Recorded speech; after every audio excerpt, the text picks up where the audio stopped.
expected Reading to come away from Pride Park with anything of substance on Saturday afternoon, and yet the 2-1 defeat that unfolded has certainly generated plenty of debate about Jose Gomes and the best way for the Royals to attain safety from relegation. Welcome to episode 182 of the Tilehurst End podcast with your host Marc Mayo, where we'll be discussing kind of what went wrong, what went a bit right for Reading as well in Derby, and maybe what Jose Gomes needs to change or perhaps stick through in the next couple of weeks as we really take on some big relegation crunch matches. And to do that with me this afternoon are two of the Tilehurst End's finest minds in all things Reading Football Club. And joining me is Simeon Pickup, aka BucksRoyal, the editor of the Tilehurst End. How's it going, mate? I'm very well, thank you. How are you? I'm not too bad, thank you. Actually, I didn't make the trip all the way up to Derby yesterday. The trains were a little bit stingy, so I enjoyed some non-league football down at Maidenhead instead. So I managed to get my fill of a team also battling relegation and suffering last-minute defeat. So it really was perhaps a busman's holiday in that respect. And also joining weekend preview host Olly Allen. How's it going, mate? Very well, thanks, Mark. How are you? Yeah, good, thank you. I think just one more word before we move on to the Derby recap I'll make is the Patreon campaign, as ever, continues to be chugging along, shall we say, for the Tilehurst End. It's always that little virtual tip jar that we have as a way of people saying thanks to us, and every little email and every little tweet and stuff that we get, especially for the mailbag and whatnot, always just shows us that we're hopefully going in the right direction. Any comments or thoughts on the show, obviously, if you donating to the Patreon, we'll always be happy to hear from you and anyone who listens to the show as well. Always very happy for those comments and thoughts and reviews to come in via Twitter or Facebook or the tilehurstend@gmail.com. So without further ado, let's crack on then and into the recap. The Tilehurst End podcast by Reading fans for Reading fans. 2-1 defeat then for Reading at Pride Park. A bit of an odd one, as I sort of mentioned in the introduction, and perhaps a case of back to the old days in a large sense, guys, because 65% possession, 83% pass success rate. This is a bit of a hark back to a bygone era almost that Jose Gomes is taking us through. And the only problem that I kind of worry is, let's start on the style, and obviously going away to Derby, there's certain fans and bits of the media weren't too happy that we played such a possession-based style away from home. But it did seem to me like sometimes we made a few too many problems for ourselves passing out from the back. And following the game as I was on Twitter, it seemed like a lot of times Yarkola was making good saves off the back of giving away possession in our own sort of final third. Yeah, particularly in the first quarter of an hour, the problems were of our own making, really. I think Gomes said after the game that the players went into it and just seemed scared of the opposition, scared of the occasion, perhaps. And yeah, for that first quarter of an hour, it just looked like they were rabbits in the headlights, almost giving the ball away far too cheaply.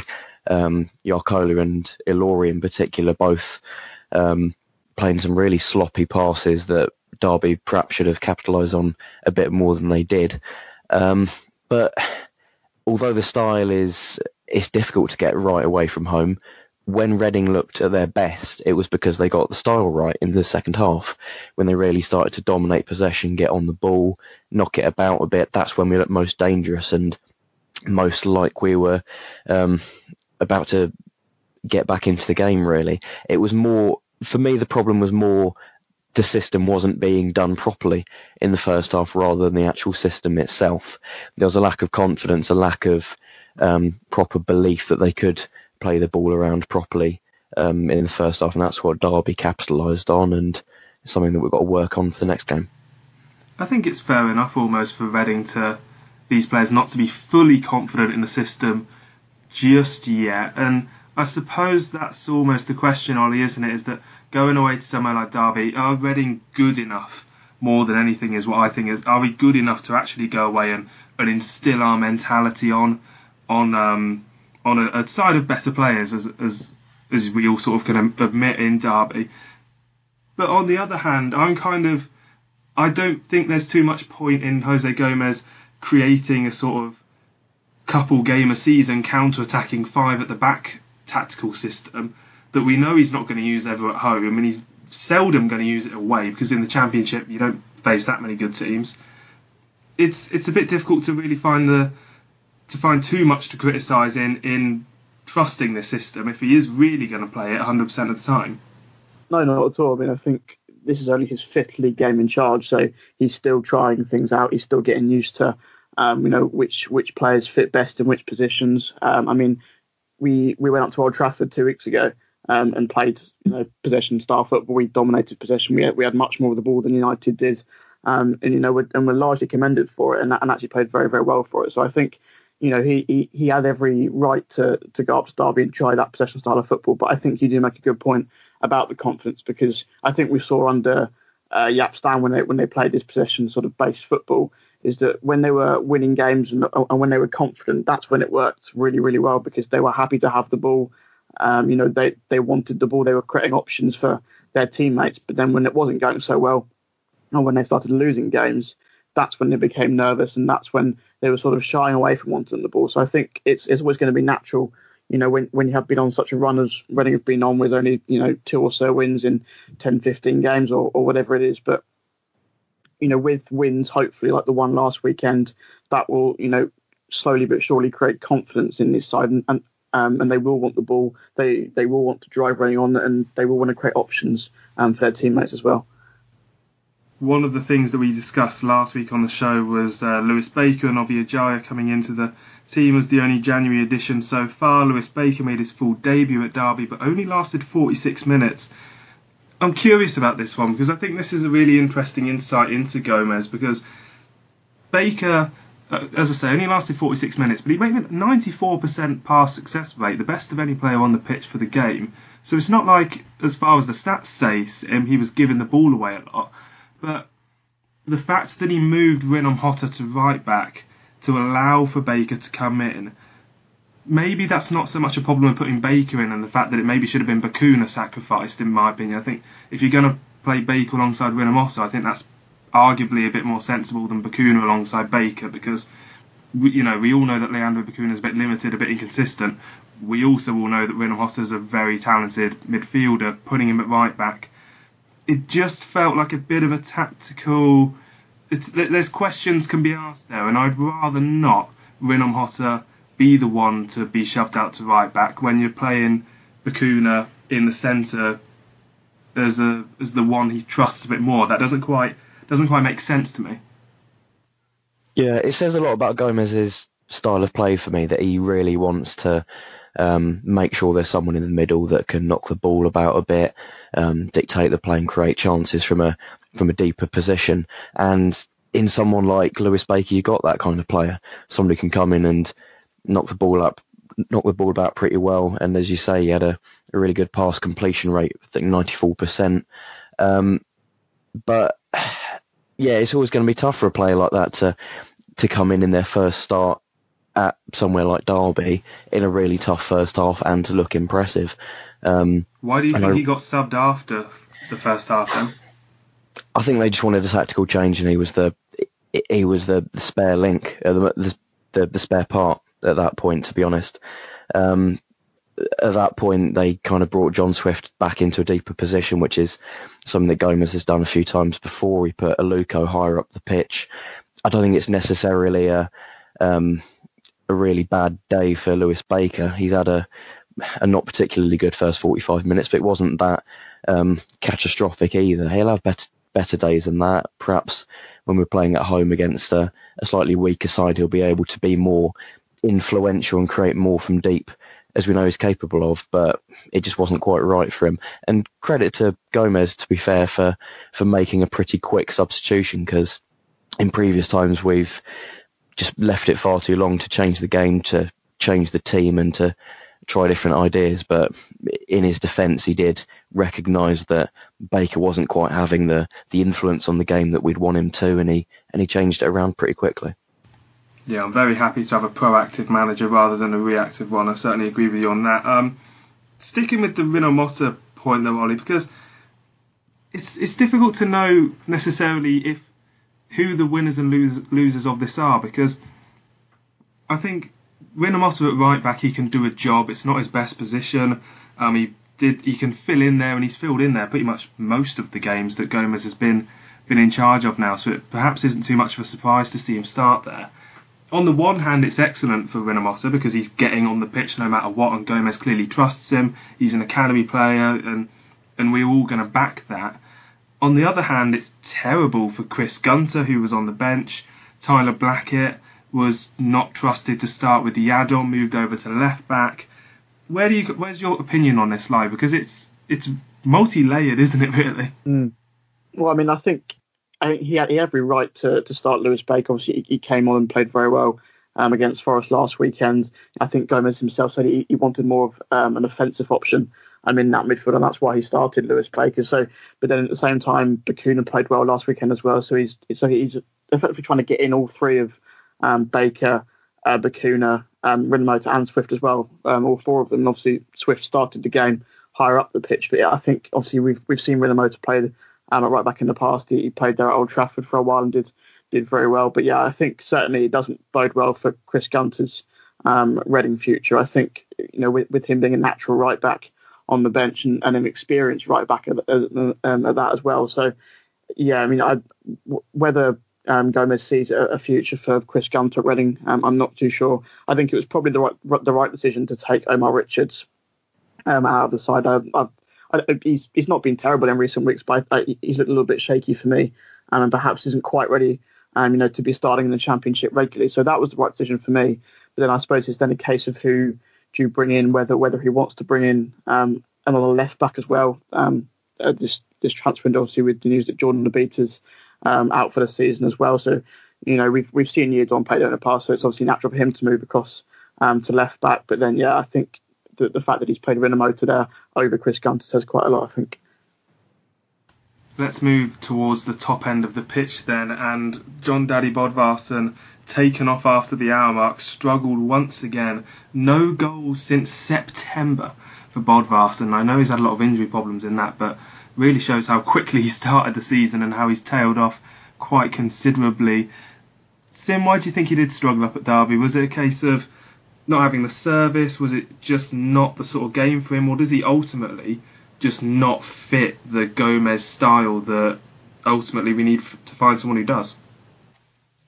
To be fair, it's always going to be a tough place to really make an impact as a striker, particularly if you're playing up top on your own. So judging him on that game, I think, is perhaps not too fair, because he's had better games in the past. Looked pretty good against Forest last week, for example, where he really did a good job of harrying their back line and bringing other teammates into play. But yeah, it didn't work out against Derby, but he'll have better games than that, to be honest. And going up against people like Keogh with a lot of experience, a lot of physical presence, is going to be tough for someone like Bodvarsson. I guess in general, he's just not the kind of player that is able to properly stretch a defence, get in behind, and just cause those extra problems for a defence that other strikers can. And I think that's why Gomes brought him off in the end, because I think he seemed to realise that Bodvarsson didn't quite have the pace to get in behind. He didn't have that ability to stretch the defence and cause them those extra problems, and that's why Loader came on. But even with Loader, I guess he's a very inexperienced player. He's going to get better in the long run, but at the moment he doesn't quite have that game knowledge that you really need from a striker. So it's looking like we're going to have to bring someone in, but at the moment I don't know what kind of strikers we're going to be able to convince to come to a club that is battling against relegation in the Championship, especially when we've not got a huge amount of money to throw at them. That's the thing for me when it comes to the transfer market, and I've seen a few fans on Twitter saying that we have to get a striker. It just feels to me like the strikers that we're going to be able to bring in, the idea that they're going to be better than Mate, alright, Mate's a bit injured, Baldock, who seems to not really be in Gomez's mind, McNulty, Bodvarsson, and Loader, finding someone who's better or offers something different. So that quite really strong core of strikers. I don't know, do either of you think that that's possible or even worth our time? I think it's very difficult to play as a striker in this system. I think you have to be able to hold the ball up and to be able to bring others into play. And I think Bodvarsson's probably better at doing that for me than Yaku Mate is. But I think we've got lots of different types of strikers. I've seen Nelson Oliveira linked, where that might be. I think if we do bring someone in, they'll probably be on a loan. But I think at the end of the day, we are struggling for goals at the moment. We scored 2 last week against Nottingham Forest, but before that, we'd scored, I think it was 2 in 7. So, obviously Maito and Bodvarsson started the season very well, but neither of them, I think both of them were perhaps more suited to Paul Clement's style of play than they are to Jose Gomez's. But I think, there is that stark fact that we are struggling for goals at the moment. And as cliched as it is, goals win you games. And if you don't score goals, then you won't be able to pick up points to get out of the relegation zone, to be honest. Well, let's hear from the man himself, Jose Gomes. We're going to bring you, instead of me reading out the post-match comments, we're going to freshen things up with the word from the man himself, Jose Gomes, talking on where the team goes next with this 10-day break before the Bolton away game. Recover now, and after give them very hard work and push them to start the games with the maximum strength that they have. This is the only way. Again, we are in the good track because definitely the players are working very well, and they catch they like the idea that we play. But we must start playing like we train, not showing to the opponent that we have afraid of what they can do to us. One of the things that was spoken about quite a lot, certainly by Sonia Luco, and Gomes mentioned it in his post-match press conference, was that we started the game pretty poorly. As we've alluded to earlier, that first 15 minutes, Derby really blitzed us, in which they scored. The second goal being a bit of a deflection, I think is difficult to draw much from. But that 15-minute blitz we survived with only conceding once. We did only have one shot in the first half, though, and that's admittedly not really a consistent theme, because we'd have 5 versus QPR and Forest. We'd even had 6 shots against Swansea in the first half. So from this game and from what we've seen over the other 2 away games, obviously Millwall you can't really see too much from, but the QPR 0-0 draw. Sim, do you think there are any real signs that Gomes is capable of turning around our away form? Do you see legitimate steps forward that we're making under Gomes now that we weren't under Clement? Yeah, I think there's certainly a lot more confidence shown away from home, perhaps more so than at home. There seems to be, from the players, more of a desire to actually get on the ball and express themselves. Particularly, I guess it was only really the second half against Derby, but you look at the QPR game as well, Manchester United too, there was still that willingness to get onto the ball, to try and dictate play and to make the opposition counter us rather than us trying to react to what they're doing. That's always going to be difficult away from home, and turning that from just possession dominance into actually sticking the ball into the net is going to be difficult, and that's what we ran up against yesterday. We had a lot of the ball and were able to dominate proceedings, but couldn't quite open up Derby to create those extra chances. That's something we've got to work on, but at the moment I think the basic signs that we're seeing from Gomes at the moment, the way that he's getting the team playing away from home is pretty encouraging. Olly, I'll give you the last word on the recap then, and really just to look forward a little bit. Obviously we'll preview the upcoming games at the end of the show, but how significant is this defeat really? It's an early goal that we bounced back from, a deflection, and then we get a goal back, and it didn't sound like we had too much for any late chances, but a 2-1 defeat away against a team that I think they've only lost twice at home all season in the league. Derby have a better squad than us. They're in better form. They just won away at a Premier League team in midweek. Ultimately, is it too much to draw any negatives out of this defeat?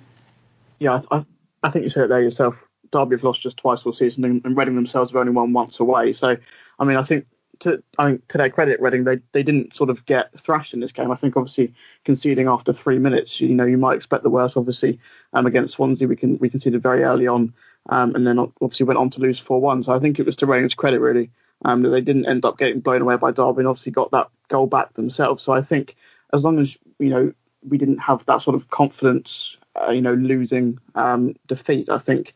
I mean, ultimately, the games against, the sides around us, the game against Bolton in 10 days' time or so, Ipswich away from home and Rotherham at home will be a lot more key games, I think, than this one, because, as you mentioned, I think it's not really a free hit, this game, but at the same time, going away to a side who's in the top 6 is never going to be an easy game, no matter what position in the table you're in, I think, and especially if you're fighting down the bottom. So I think, we obviously won last weekend, and that generated a lot of positivity around the club. So, but I don't think that should really be all diminished by the defeat yesterday, because obviously, as I said, we didn't get thrashed, and there are much more important games coming up. And I think, obviously, if we lose those games, then that might be the time to start getting a bit worried. But I think for now, as long as that these players can learn from this defeat, and that they take lessons into the games against Bolton, Ipswich and Rotherham, and hopefully they'll set themselves up very well for them to survive relegation. Yeah, hopefully Reading can enjoy the 10-day break they have, having not been into the FA Cup 4th round, and then that Bolton game we'll be talking about later in the show. But we're now going to move on to Pub Chat, where we're going to be choosing the all-time Loanees 11 of Reading Football Club. The Tilehurst End podcast. Read the blog on thetilehurstend.com. Those of you who listened to the show last week will remember, hopefully, that Michael Hall sent us in a tweet saying, have you ever debated the best Loanee 11? And, well, that's exactly what we're going to do this week, Michael, in the Pub Chat Loanee 11 selection. And, guys, we're going to have to start off with the goalkeepers, of course. Just a bit of a proviso that I've gone through quite a significant number of seasons to detect all our Loanees, but the 90s seasons, a little bit before my time, such as the awful mid-20s human that I am, and also the Wikipedia sections for Reading FC's transfers in the 90s, not quite as thorough as the modern sections. You can blame the quality of the team for that, mainly, in my eyes. So let's start with the goalkeeper then, and the three that have been highlighted. Shout out to Brian Davis on Twitter and Royalty Points as well for some of the older suggestions that have come through. We've got Jim Leighton as a goalkeeper in the 91-92 season, a verified Scottish international who came from Manchester United as Peter Schmeichel came in and ousted him. They've got Marcus Hanneman and Graham Stack as well. Graham Stack, the backup in 05-06. So I think I'm probably going to have to start off and give this one to Jim Leighton, because generally speaking, we haven't really signed any good goalkeepers on loan for, ever. No, obviously, Hanneman obviously did very well when he came in on the permanent. Obviously, was part of the 05-06 championship winning side, but I don't think he played much at all when he came in on loan. I don't think he was first choice. So it was only, I think this will be the case with a lot of these loan players, that we might have signed them on loan to begin with. And it might not have done so well there, but then they obviously became them regulars when we signed them permanently. So, yeah, obviously I never saw Jim Leighton play, but I would have to give it to him as well, yeah. See many arguments with that, based on, let's just make it clear that this is the selection based on how they did one on loan. So obviously Hanneman had a very good career permanently, as Olly says, but we are going to purely stick to the temporary period they spent at the club. Yeah, no arguments for that. So let's go on to the defence then, and I'm going to throw out a plethora of names here, so perhaps take some notes as we go. We've got Steve Morrow in 1991, David Lee in the same season, Matt Upson, 2002-2003, Peter Mate, that defender who scored against Darlington in 2006-07, then got crocked and left again. Andre Biquet made 21 appearances in 06-07, Dan Harding, the left-back saviour of 2008-09, Ryan Bertrand, who made 51 appearances the season after that. Darren O'Dea, Zurab Kizhinishvili made 42 appearances in two spells, 09 to 2011. Andy Griffin in 09-10, 25 appearances before signing permanently. Bongani Kamalo, 2011 to 2012. Matt Connolly, same season. Nathan Ake, Reece Oxford. Some other names to throw out there. So I think it's really difficult. Two names that I'm going to throw in straight away. Bertrand and Griffin. I think those two fullbacks were absolutely outstanding for what they came in, and teams that team that season really needed some defensive stability, and the way they played I thought was excellent. What other names would you throw in from there, Sim? Andre Biquet for me, bit of a character to say the least, particularly that incident up at Burnley in the playoff semi-finals when I think he tore off his shirt in sheer frustration at being sent off. But yeah, he had a big impact. I thought he was a very good centre half for us, very strong, very dominant physically, and someone I enjoyed watching. I'm also going to name Matt Upson as one of mine in there. So, Ollie, if we're going to throw BK Upson and potentially one more, then we'll pick two out of those three. What sort of names sprung up from that on your list? I think for me, I'd have to say Nathan Ake. I think, obviously he only played 4 or 5 games for us 3 years or so ago, but it was incredibly evident, much like when Ryan Bertrand was here. It was very, very evident that Nathan Ake was destined for a very good future in football. And just his composure on the ball. I think he was excellent in the tackle as well. And it's not a surprise at all to see that he's now doing very, very well in the Premier League with Bournemouth. And I think he might even have got his first cap for the Dutch national team as well. So, it's no surprise to me that he's now doing very well. Yeah, I think Ake was an interesting one because I remember watching him and thinking there's a player who, obviously as a defender, he had the technique of a midfielder, and I was watching him thinking, surely he's not actually a defender. We should be playing him in centre mid because, when you've got the best player who is head and shoulders above the rest in terms of technique, you kind of want him in amongst the best position. So yeah, I really did think Ake was decent. What about Zurab Kizhinishvili? I think his role in Reading Football Club perhaps a little bit underrated because he was on loan, and those 2 seasons obviously got to the playoff final. I think the problem with Kizhinishvili's legacy as a Reading player was that playoff final. His last appearance in 2011 was probably one of the worst defensive performances that's been conducted for the decade almost. Yeah, I think that does tarnish his reputation slightly, but I mean, from my memories of Kizhinishvili is that he was a very, very solid defender. I think generally a very popular guy to have around the place as well. He had a good partnership with Matt Mills in the centre of defence. But he was a very, very popular guy. But I think it's always quite hard. It's hard to erase the memories of that day in general against Swansea, but it's hard to erase Kizhinishvili's performance specifically. Yeah, well, I think for the purpose of a Loanees 11, I'm going to make an executive decision and place Bertrand, Griffin, Upson, and Ake as the 4 talented defenders into that lineup, and into the midfield we go. I'll throw out a couple names to begin with. Then Marc Mayo from 1999, John Solarco coming in alongside Kevin Watson in that promotion-winning 2001-02 season, and then one of the first names that I remember coming through as I started watching was Luke Chadwick in 2002-2003. He had an excellent spell at the club, as it's probably one of his best spells in English football in general, as we reached the playoffs and had to really fight to keep hold of him as well, actually.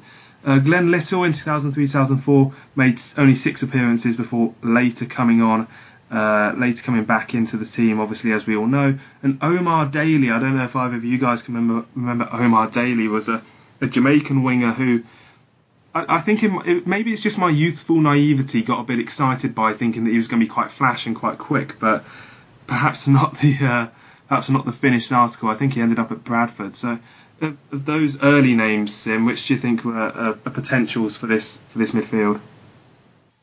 Probably Luke Chadwick out of those players.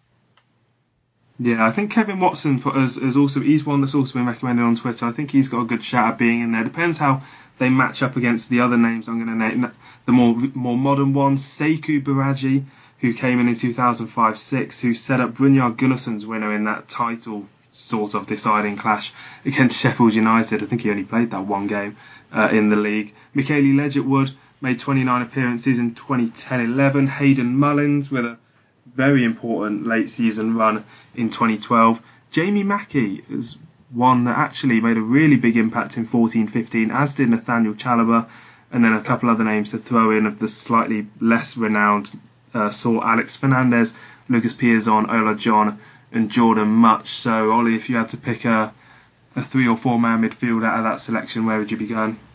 The ones I've highlighted here for me, I've got Ledgerwood, Mackey, and Chalobah. I mean, I think we had a comment on Twitter the other day about this very same question, and I looked it up. And Michaele Ledgerwood, I think we didn't lose any of his first 19 games that he played in the league for Reading, which is an incredible record, really. And I think we only lost 2 out of 21 in total out of the games that he played in his loan season.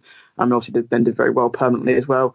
Mackey, as you say, I think obviously not massively popular now because obviously, first of all, he's gone to Oxford, but also when he came back to Medeski with QPR and obviously scored against Reading and did quite an elaborate celebration in front of the East Stand, which I don't think went down very well. But I don't think you can ignore the impact that he had when he was here. Obviously, scored the third goal in that 3-0 win over Bradford in the FA Cup quarter-final as well, that will live long in the memory, and scored some other key goals as well. And then Chalobah as well. I think very much like Ake, it was very, very clear. I think he played quite a lot more than Ake, but it was very clear that Chalobah was a class above most of the players we had at the time.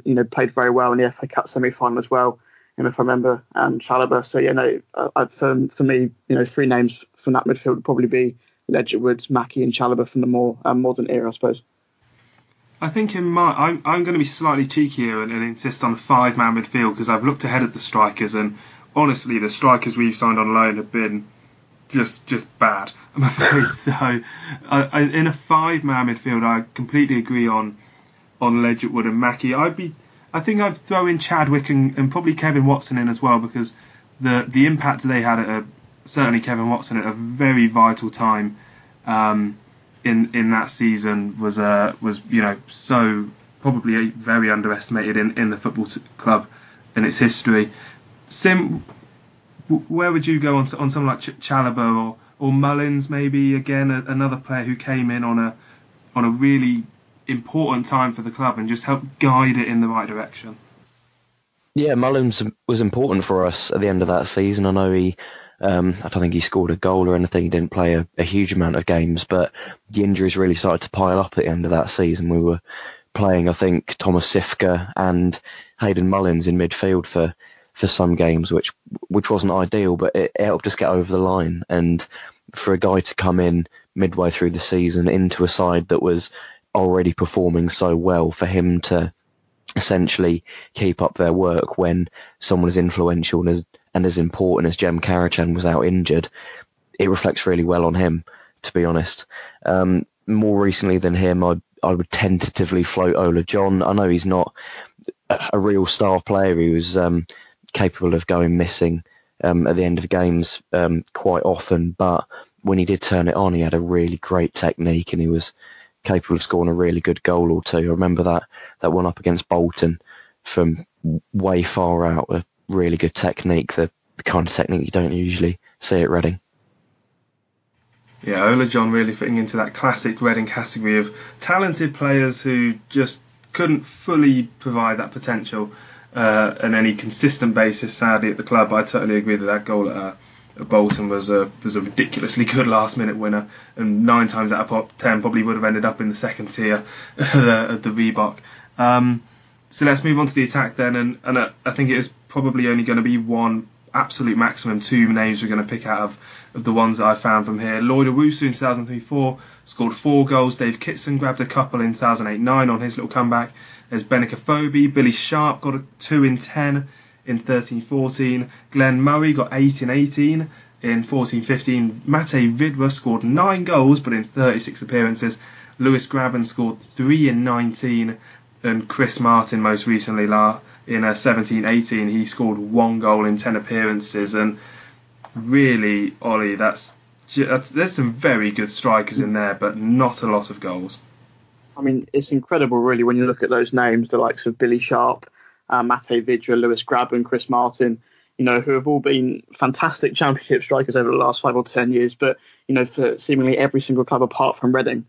I mean, Lewis Graben, obviously, since leaving Reading, did incredibly well at both Sunderland and at Villa last season. He's doing very, very well at Nottingham Forest this season.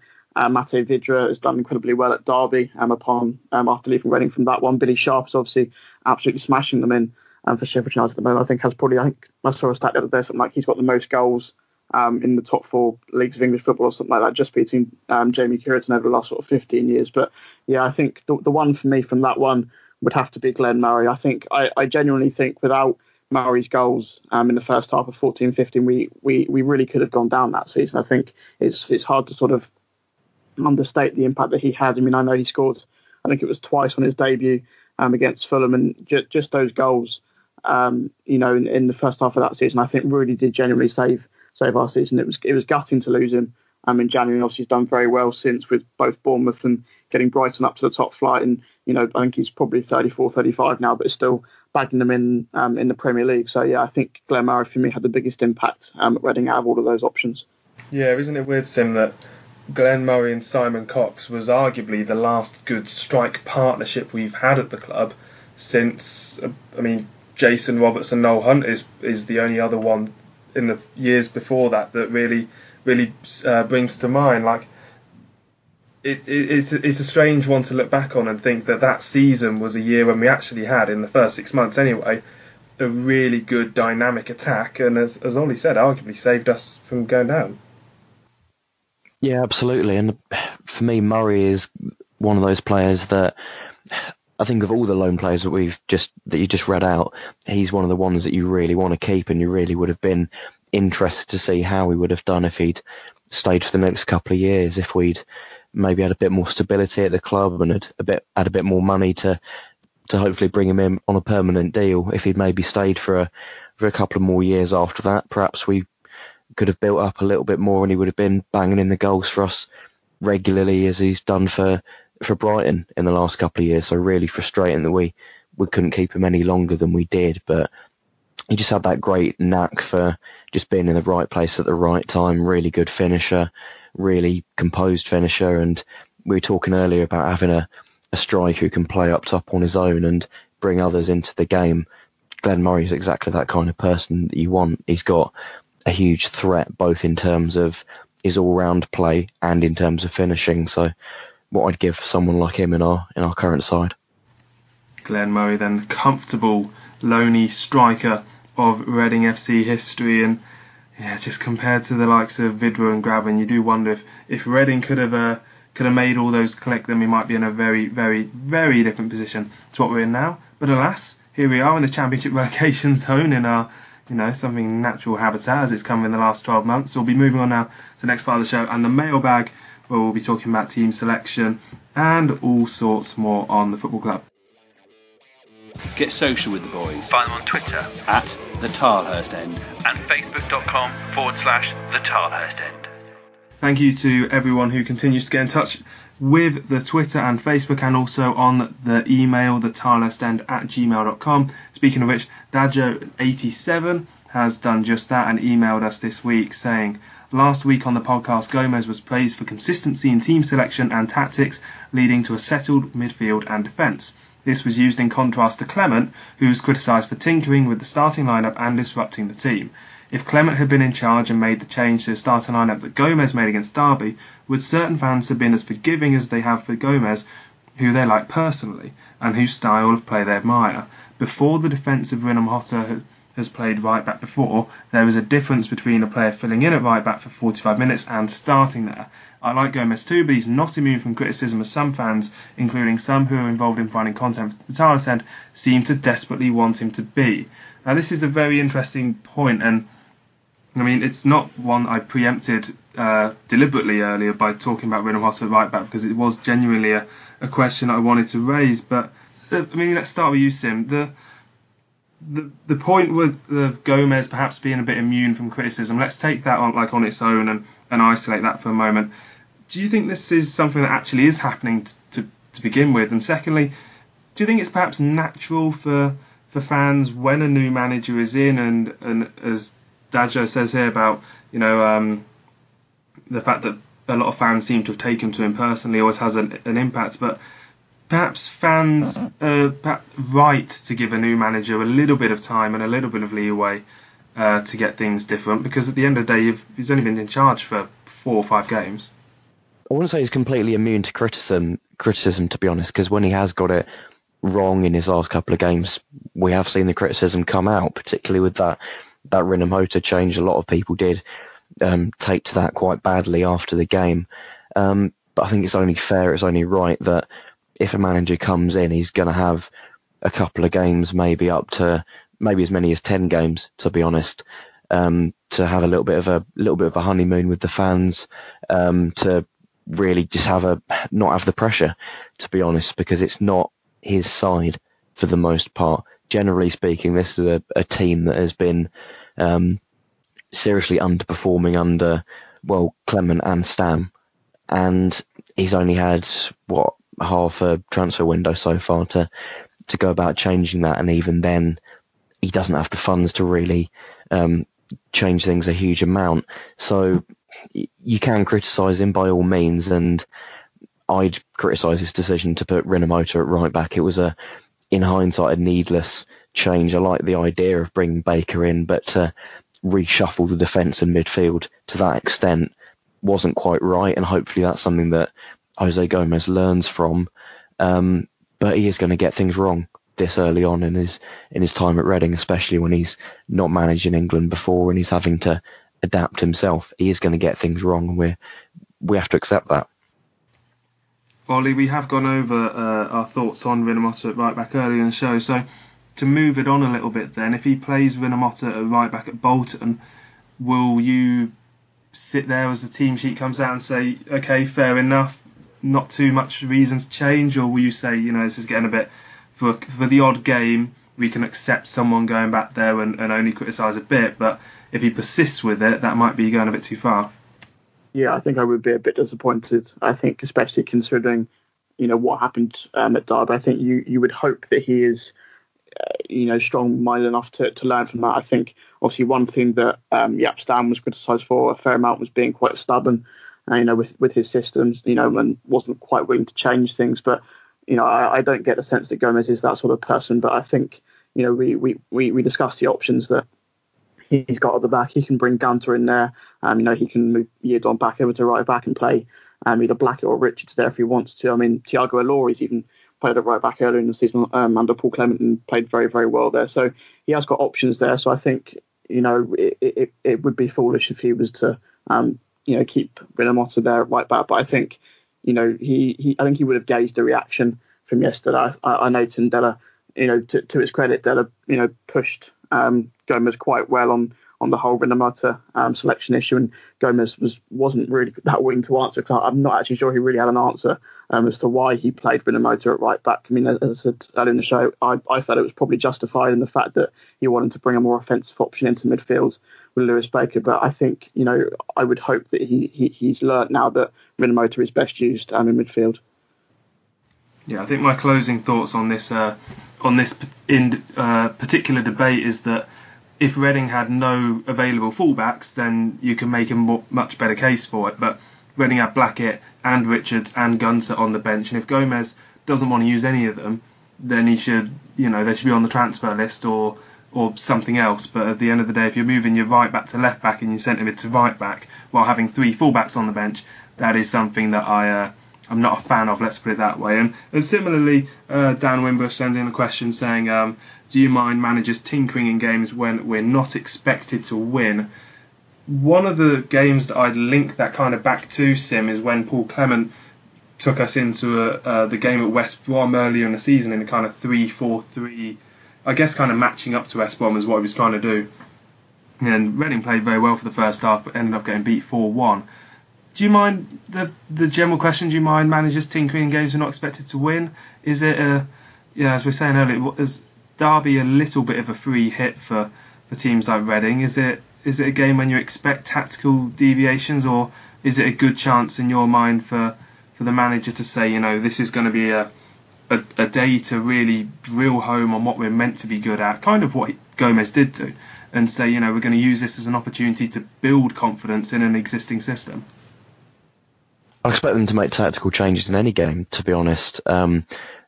With any match, you have to adapt your team in order to deal with the circumstances you've got in that match. If you want your team to be better on the ball and dominate possession a bit more, and presumably that's what Gomes wanted with Baker coming into the midfield, then you make the changes accordingly. You don't... to be honest, I think the idea of a consistent team is it can be a little bit overstated. You shouldn't just keep the same team every week because you think that is going to play exactly as well every week. Sometimes you do need to make those little changes just to keep the momentum, to give you fresh ideas. Even if you play well and get a win, as we did last week, there are still improvements that you can make. And if Gomes looks at that performance against Nottingham Forest and thinks Reading can do better here or here, whilst making such and such changes, then he should do that. And it doesn't look as good in hindsight, obviously, when Reading have really struggled in the first half, and that's what's cost them the game against Derby. But the idea was right, and we could alternatively have been sat here thinking just how good Lewis Baker had played for the full game if that had come off. So some decisions he's going to get right, others he's not, but we have to let him make those mistakes and hopefully let the team grow and learn from it.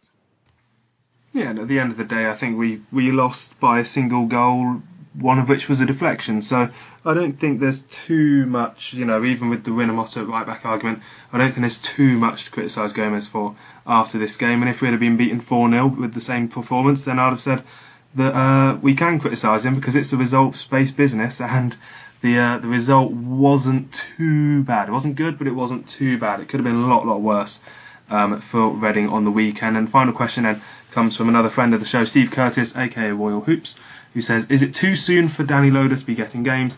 He doesn't look ready. And Ollie, this comes back to the point that we were saying earlier in the show about the strikers and how none of them are quite hitting form, and signing a striker, I think signing a striker at the moment would probably mean sending Loader out on loan. And what do you think's best for Loader at the moment? Is it that loan spell of League 1, League 2 to maybe get 20 starts in or 15 starts in between now and the end of the season, or is it being a bit of a squad player for Reading and getting those minutes off the bench? I think Loader fully deserved his chance when he came in sort of October, November time. I think obviously he'd been banging them in for the academy teams and doing very well for England's youth teams as well. So I think he fully deserved his chance. And obviously there were a lot of fans sort of clamouring for him to get into the team, and with the way things were going and the poor form, he fully deserved the opportunity. Now he's got the opportunity. I think we have a habit really at Reading of sort of clamouring for these young players and then getting on their backs when they're not doing so well. And I think especially it's especially hard for a young player to come into a team that's underperforming. Because first you've got pressure on that young player to try and change those fortunes around, but also at the same time it's very hard for him coming into a team that is low on confidence, that isn't creating that many chances, and to come in and have an impact. I mean, I think he's had his good games, he's had his bad games. He certainly adds something different to the attack. He's not, a similar striker to the likes of Mayo or Budvarsson. He is only 18 or 19 years old, so he's never. I mean, I think very few players are instantly ready, for the Championship without having a loan spell. So I think potentially, if we did bring someone in, that would be wise to let Loader go out on loan. But I mean, if no one does come in, I think he'd certainly be a good option to have in the squad. If no one else does come in. Yeah, the only worry that I really have with sending Loader out on loan is you've got to.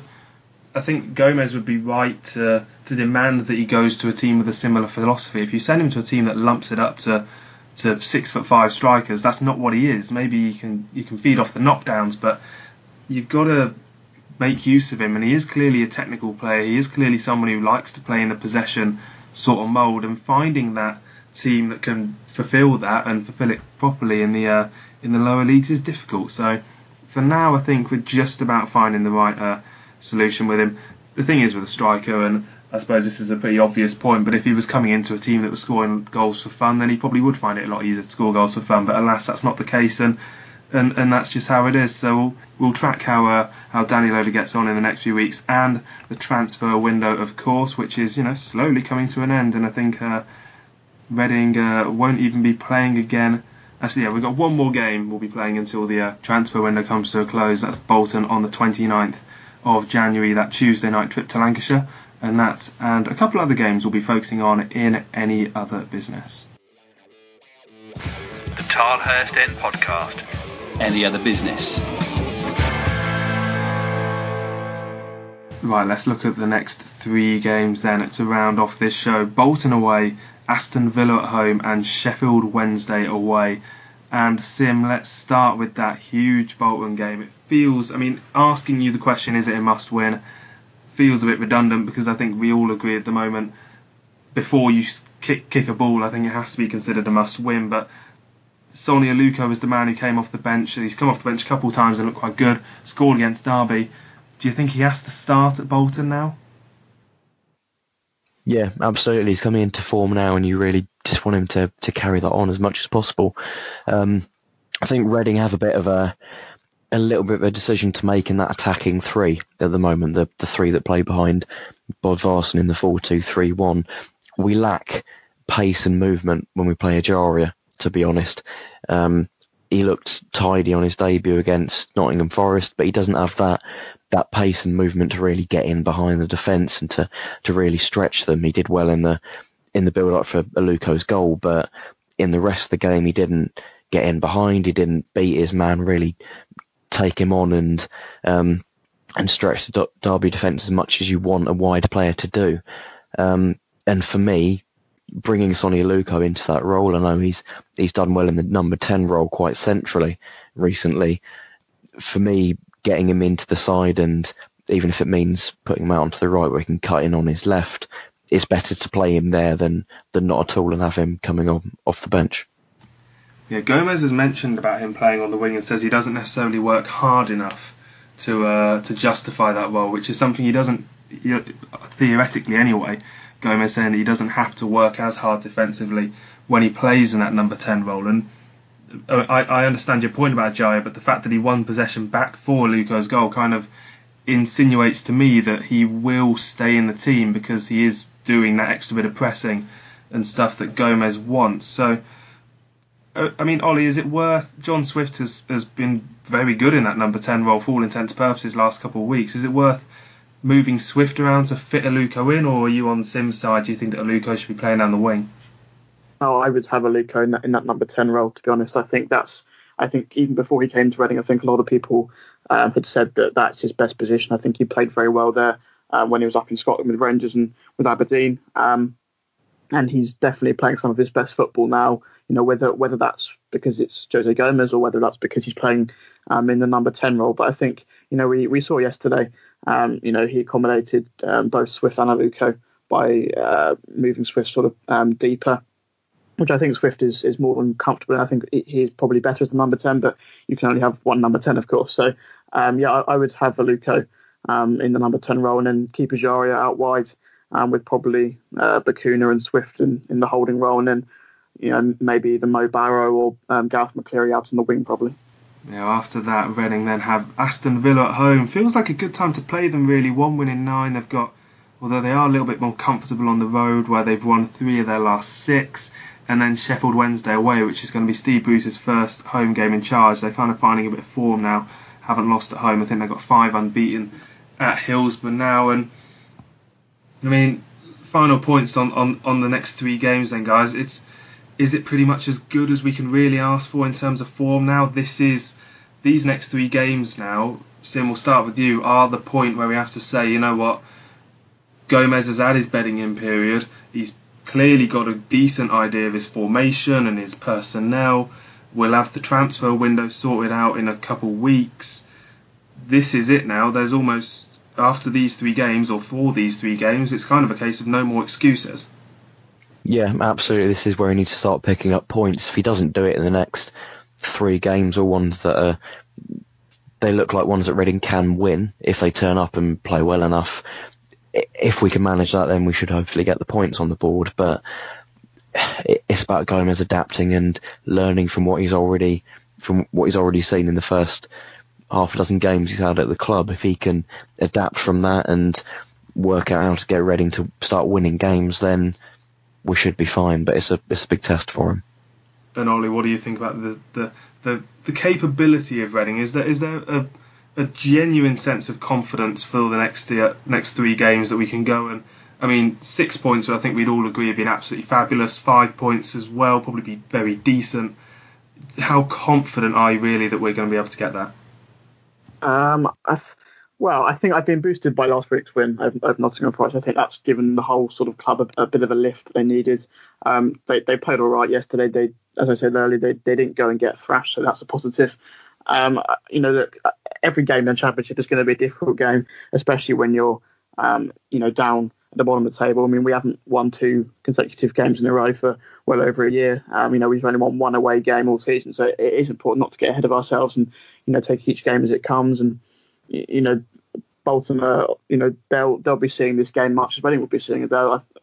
As much as Reading will, see this as a must-win game, so will Bolton. They'll know that if they, lose this game, then they'll be in a lot of trouble just as much as Reading will be. So I think that certainly won't be an easy game. Villa obviously they have been struggling recently, but they've got some very good players. Tammy Abraham was touted for a move to Wolves this month. Jonathan Codger scores a lot of goals as well. I think only Norwich and West Brom have actually only scored more goals than Villa in the Championship so far this season. So whilst they've not been on great form lately, they've got a lot of players on that side who can hurt you.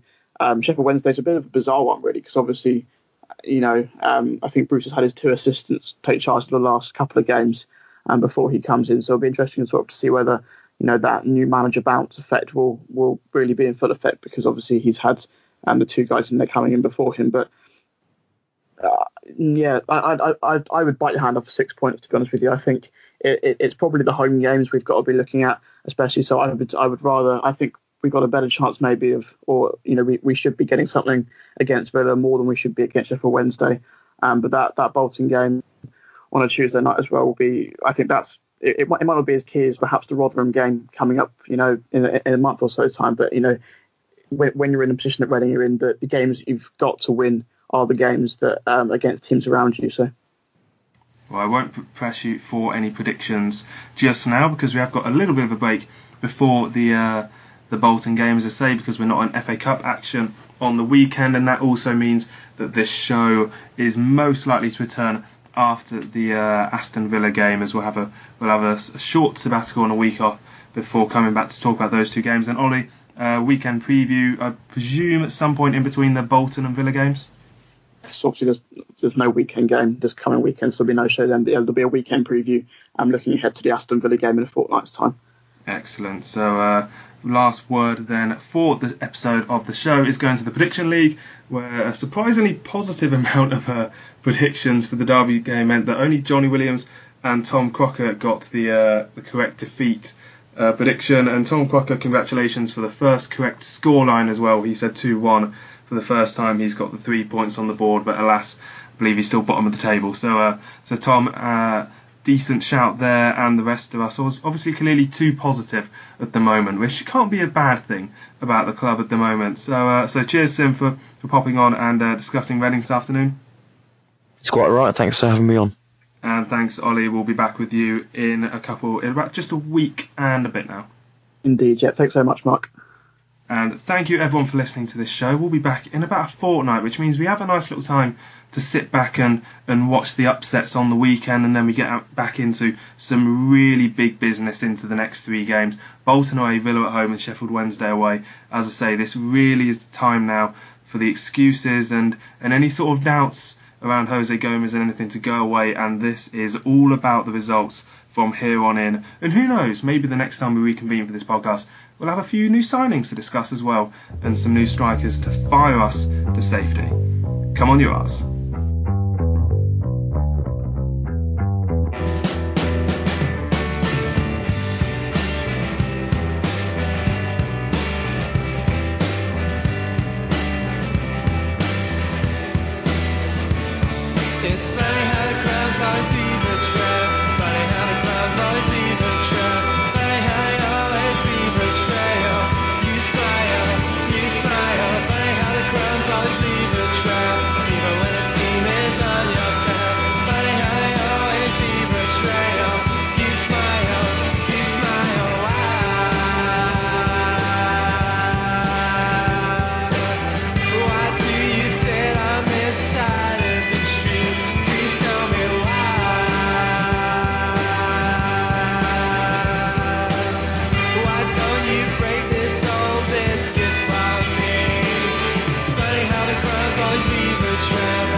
You smile, funny how the crimes always leave a trail, even when it seems on